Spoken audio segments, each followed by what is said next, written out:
Right, it's time to head over to Confidential Corner. This is called the Itchy Underwear. And for this, we need 3 names. So I'm afraid it's another name from you, Tash. It's a name each. We need 1 female name, Uncle Dave, 1 male name, Uncle Si, and 1 female child's name, Posh Tash. I'm going Daisy. Daisy and... I go Ruby. Ruby and male name, Uncle Si. Philip. Philip, Ruby, and Daisy. Dear Uncle Si and Uncle Dave, this comes from Ruby. Dear Uncle Si and Uncle Dave, I'm married to Philip. I have been for 3 years. He has 2 children from his first marriage. One of them, Daisy, is a proper little cow. She's 11, but she might as well be 30, and she doesn't like me. I've tried to build bridges and make things work, but every time she comes to visit, she's rude, stroppy, and seems to want to make my life as difficult as possible. When I cook a meal, she'll take a mouthful and then just make a face, saying, "What is this?" If I offer to take her clothes shopping, she'll say things like, "Oh no, I'm not used to going to those kind of shops, thank you." And though she denies it, I know she once took all the lids off my oil paint tubes so they dried out. I like painting for stress relief, probably caused by her. It's horrible as her younger sister is so nice, but I can see her slowly being turned against me. A couple of weekends ago, I'd had enough. I'd got some washing to do, and I had to wash some of the girls' underwear for school the next day. In our garage, we have an old washing machine that we use to wash the bedding for our 2 Afghan hounds. They're very hairy. Yes, you guessed it, I washed Daisy's underwear in that machine, along with 2 dog beds and a mat that one of the dogs had been sick on in the night. I then enjoyed watching her in the morning, itching and scratching as she had breakfast and went to school.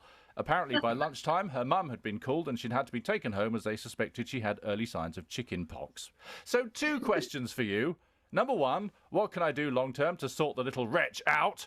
And number 2, should I tell my husband what I did? Over to you. You won't tell your husband, and I think you could just have a little sprinkling of maturity in your character and personality. Yeah, I agree. She's 11. She's 11. You've got to give it time. Oh, dear me. However, if she's still doing it when she's 18, then I think all holds about. There was once actually, I used to work as a makeup artist, and there was an actress who was particularly awful. Anyway, she was particularly awful to the wardrobe department. So what they did was, normally, and she used to leave her pants and that for them to launder and everything, they starched her gussets. Ouch.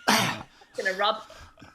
Oh yes, yeah, a bit of chafing and a scraping, and yeah, no, I think that shut her up. I think the wardrobe department just took delight in that, really, just to get their own back a bit.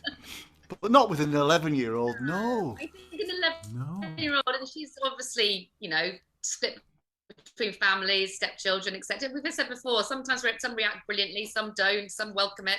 And she's going to push the buttons, and they usually push the buttons with those they like or those the nearest and dearest, don't they? And you've got to, I think, advise and I think talk to the husband, but she can't act like that. She can't act like a spoiled brat and start giving her itching powder in her pants kind of thing, can she? No. No. Because then you're dealing with 2 spoiled brats. Exactly. And then, one happens to be older than the other. I just think that, I'm sorry that this is so harsh, Ruby, but, get a grip of yourself. She's 11. Mind you, it's not quite as cruel as some people in Singapore who cover the baby's head in coconut oil and then leave them for the ants to eat. No, that is Well, that's real abuse. That's proper. Yeah, no, fair dues, dude. Yeah, absolutely. I didn't I'm do with that Dave. to punish him, though, did I? I did it to help him. No. Rid of the cradle cat. I remember we had a similar problem when we went to that mud bath in Sibiu in Romania. And part of the crack, it is a proper mud bath. It's a big muddy hole, really.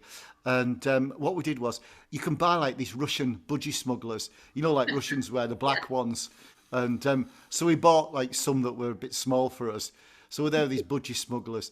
Anyway, so we're covered from head to foot in black mud and rubble.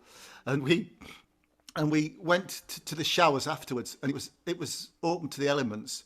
And basically, everybody could see us showering, so we showered and we just whipped our budgie smugglers off, and we didn't quite wash our bits right. But later on that day, we had to ride the motorbikes 4 hours to Sigurd, and it was very hot. And by God, the gravel rash up our nether regions. I can remember we were both in the shower, washing all the boulders out our bum. Oh, that was hurt. It hurt. Oh, that was gruesome. I love it. On the beach, isn't it? Everything grates against you. I'm not good on the beach. I don't like that whole sandy grating, stuck up your bottom crack, in between your toes. It's all pretty uncomfortable. Has anybody ever made love on the beach? You will, Tash. You've done it everywhere. I've got to be very careful on the basis my 16-year-old's been walking around the house.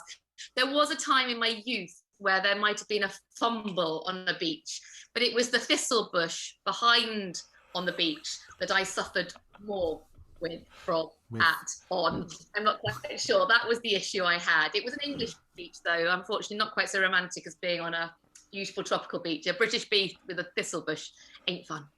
No. Jeevesy, what about you? No, I haven't. I think the whole sandpaper kind of getting in those places thing would be it would just make things very difficult to stay firm, I would say. What about you, Si? You seem to talk about this with a lot of knowledge. I can see you now at Bamborough in the winter. Why, pet? Come on. You'd be there in your duvet jacket. Rub your hands. How are you? I've got to tell you, mate, once on the beach in Deauville. Anyway, being a gentleman, I was the one that lay down, right? Oh, yeah. But the problem was, during the action, the wallet come out my back pocket. Then I lost my wallet, didn't I? Oh, no. It was buried. Yeah. Credit cards, a lot. Never again. I realise now then, Dave, when you said that, I clearly hadn't found myself a gentleman, because clearly I was on my back with the thistle bush. I clearly picked the wrong man. He didn't lose his wallet, though, did he? No. He kept that, exactly. Hey, clever lad. The other thing I did do also, back to the female, I did breastfeed with the social services coming again. I did breastfeed on a very windy Cornish beach once with my very little one. And every time, bless him, his little head popped off, the wind would come, the sound would go back on again, and he was just sucking pure sandy boob, basically. And he didn't eat again for another couple of days because I think he was so traumatized. It's a bit like Kingy on Bamborough Beach in the winter.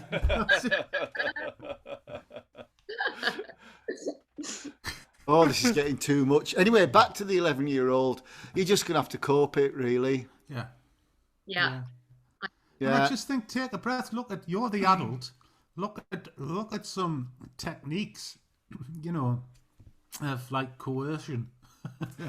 It's or bribery, or you just got to get a grip of yourself, our Ruby, and work a little bit harder. Yeah, I agree. But can I go back again slightly? So I just had a thought on the nudism in beaches. How do naturalist beaches work? I've just had a thought. Hundreds of people naked on a beach. It can't be fun. Just had a moment. This is smashing. I've done that. Have you? It's really odd, you see, because what happens is the naturist beaches, the nudist beaches are really prescriptive, right? So you've got to have all your kit off. Naturist beaches, you can or you can't. It's fine. But normally everybody does because it's really hot and it's nice. But what really happens, the first 2 days is a bit odd. But then actually after that, and I don't know why, you just head shifts and like it's fine. So somebody's buying a baguette with a Whitley out, or there's it's just normal. The embarrassment side of things. I'm just thinking how sandy and chafing it must be for so many people. Really? Well, I know, but if you think about it, you've got towels, like you can put them on the beach and that, and it's just the same, isn't it? Really. I always remember you said to me, Kingy, was it Corsica you used to go to that naturist beach? Yeah. And you said, oh, it's all right a bit. It was a bit funny at first when you're playing badminton with your sister and she bends down to pick the shuttlecock up. And I thought, you just got to avert your eyes a bit, It'll be all right. Thank God we didn't go for the yoga class. That's all I'm saying. Jesus. Ooh. New definition of downward dog. Stop. Well, that's the perfect way to round that one.